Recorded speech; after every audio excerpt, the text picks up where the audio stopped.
friend has a really funky game called Fruit Ninja on Scratch.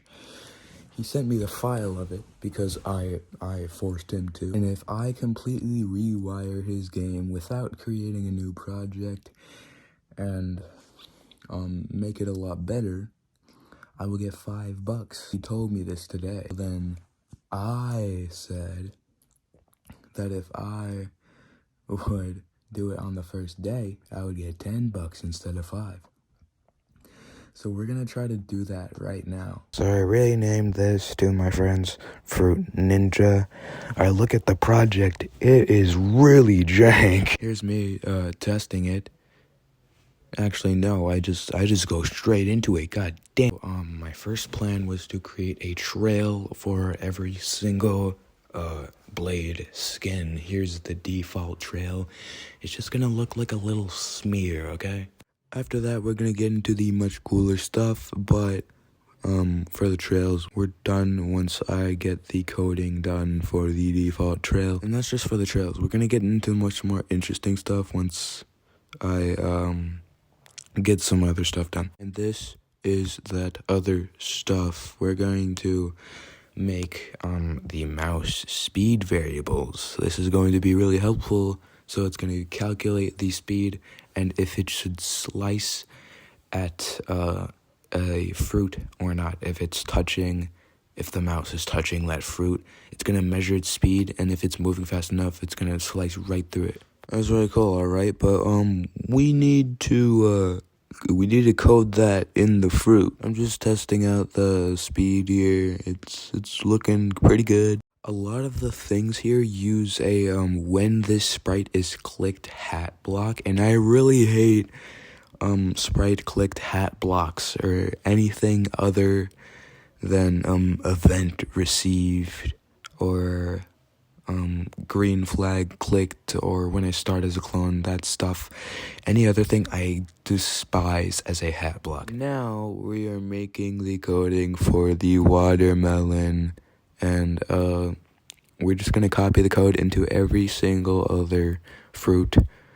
For the power-ups, it's gonna be a little different because we're gonna have to rewire the code a little bit to give you the power-up. I'm realizing at this moment that I'm gonna have to make physics, so and gravity and stuff, so better do that quick. So here I just make the speed x and speed y variables, and I'm just gonna make some like weird calculating stuff. I don't know, to make it work. I can't explain my code in using words, using like verbal like language, but I can just like know what things do if it's not too complicated. I don't know, probably now I should be making the gravity and the drag, or like whatever you call it. I don't know. That was pretty badly timed. It's already finished. I went back to making the trails for some reason. Here's the water trail. When did I get to the golden Where did I get to the golden trail? That you're supposed to go to the star and ghost trail first. Oh yeah, here's the weird physics. Yeah, they don't just like fall at a constant pace anymore from the top of the screen. They get launched from the side of the screen, and they fall down off the screen if you don't slice it fast enough. So it's so cool. My friend really likes using the base Scratch like template costumes. I don't know, the pre-made costumes in Scratch. So I decided to do that too. It's a pretty like easy art style. It's the nice bad Scratch game art style. But my friend doesn't make bad Scratch games. They have really good concepts. This one is just probably something he made for fun. I don't know. More gameplay with the gold blade. I think I eventually just start randomly swinging my blade everywhere.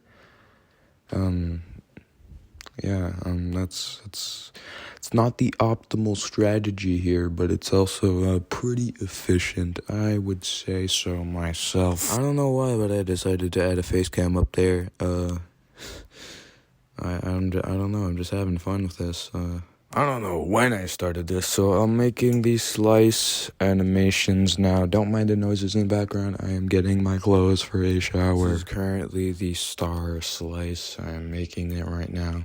It takes a long time, so we're just gonna skip right to the next slice animation, which is gonna be the ghost one. Then here for the gold slice, I just reused the star slice and instead put sparkles where normally the stars are. Here I'm making the calculations and random stuff, and I made it. I did it. That is a smooth animation for a slice. So now I'm making the other fruit. Here I'm starting off with the apple because it's the second fruit in the fruit. Wait, what are you doing? Wait, no, don't. What are you doing? Banana. Yeah, just banana. Pretty smooth banana right there. Pretty smooth orange too. We got all the lines inside. Strawberry now. Strawberry time. I discarded the previous slice costume because it looked pretty ugly and really flat. So I'm making it the insides of the strawberry. It is really smooth. Look at it. Weehoo. Waha. Gameplay. It's really chaotic now. I really need to lower the fruit rate. Secret. What could it be? It is a bomb. It's not a secret at all. It's just a bomb. I'm making the explosion animation. Here's the explosion animation. Pretty cool. Now I'm just gonna make the bomb. Some things are pre-made. Some things my friend made himself, so I'm gonna make something myself too. I decided, so why not make the classic Fruit Ninja bomb? Here is the finished bomb right here. So then I proceeded to make a lives variable, and when lives gets to 0, it is going to set the time left in the round to 0. The round is going to end, and it's just gonna give you the points you had in coins. Here is me dying to a bomb and making a really happy expression and probably a noise. My mic is muted. And if you don't understand what I'm doing here, you probably don't.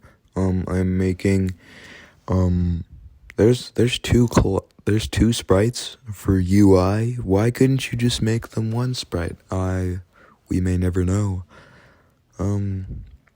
So both of the sprites do nothing, they just sit there indefinitely. So I decided to combine them and also make a little points and heart. And that heart is from the classic pre-made heart red costume. Here we are finally reconstructing the power-ups, so they're actual fruits. The frenzy power-up is just going to be a banana with an exclamation mark on it. Looks pretty nice for a bad looking scratch game. Trust me, it's not bad. My friend is my friend. If they've been doing this for a really long time, probably. I didn't get their scratch experience yet. And what you're seeing now is the double apple. It doubles your points as soon as you collect it or slice it. And I'd recommend just like doubling your point gain for some time. But my friend made some rules and I will abide by those rules. Only thing I'm doing is upgrading the game and making it better, not changing any mechanics. I put the nice ×2 on it, made it a nice solid purple, and on to the freeze orange we go. Here is the freeze orange. When you collect it, time will freeze for a short time. I don't know how that would work. in actual, like, real life. Because in this, there's other code running while this time stop is still in motion. So how would time stop and things would still be able to move? I don't know.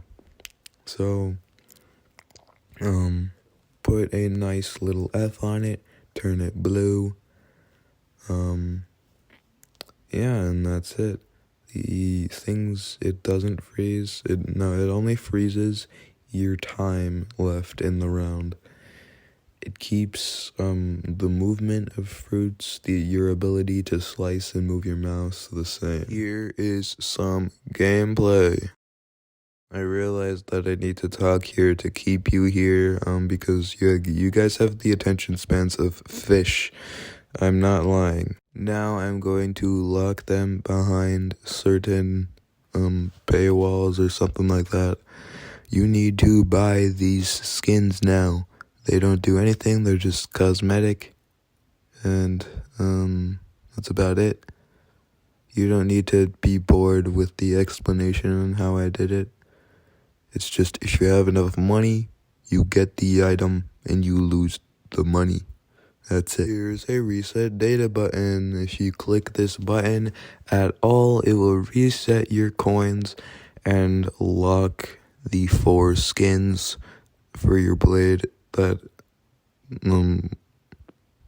are unlocked. Normally after the default blade, you have to unlock them again and get all the coins again to have all the skins. The cloud variables like top score and top coins obviously will not change. It'd honestly be pretty funny if you had like 1 million total coins and then some random guy just walked into the Scratch project, hit reset data, and reset the leaderboard's top coins. All I need is a frozen icon or costume for the UI when you freeze time, because I don't want people just thinking the freeze orange is useless and doesn't do anything. I want them to notice that time is frozen. That is it. And you're probably wondering, hey, together laced. Hey, guy, I saw your last posted Scratch project. It said, okay, so basically I'm leaving Scratch. Why are you back in Scratch? Well, that I meant I'm just not posting anything anymore. I'm not gonna try to post anything. I'm just gonna do some random stuff. And I didn't seem to care anymore about posting things. I felt always pressured, even though I didn't get any recognition on my Scratch account. Boom Neutrino 1. If you would like to go see that and look at all my early Scratch projects, that would be nice. Trust me, I made good games. Those are really old. Those games are really old. Armor Upgrader is probably my best one. Anyways, now that I've cleared that up, wink wink, nudge nudge, hint hint, I might be coming back, because this challenge has given me a lot of inspiration and motivation, and I learned that if I try, I can just do it. And it's really hard to build motivation, but you need to get used to it. It's the same thing with my RRAU project. Yeah, keep that chin up. Something that Yub said, have a by 5, I don't know. Have a thumbs down.